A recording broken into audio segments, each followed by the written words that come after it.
આમાં શું છે કે તમારી બધું હિસ્ટ્રી લેવું પડે, History કેસ લેવું જોવું પડે કે તમારે જમવાનું ખાવાનું પીવાનું કેવા છે, સ્ટ્રેસ લેવલ કેવા છે, પછી તમારી ટ્રીટમેન્ટ ચાલુ થાય.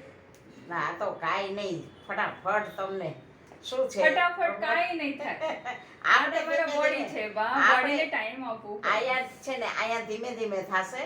વાં છે ને એલોપેથિકમાં ફટાફટ થતું હતું. ધીમે ધીમે પણ ધીમે ધીમેથી તમારા લાઈફ ધીમા ધીમા થઈ જાય.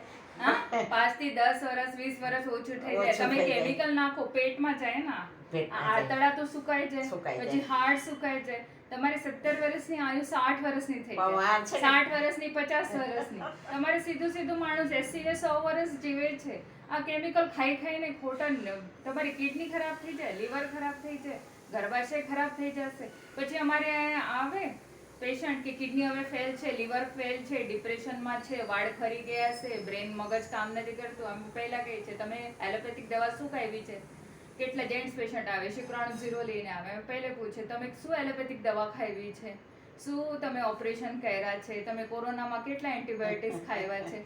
આનાથી ખબર પડે બધી. અરે વેક્સિનની હવે ખબર ન પડી કે વેક્સિનમાં એ એને ભેળસેળ કરીને જ આ વેક્સિન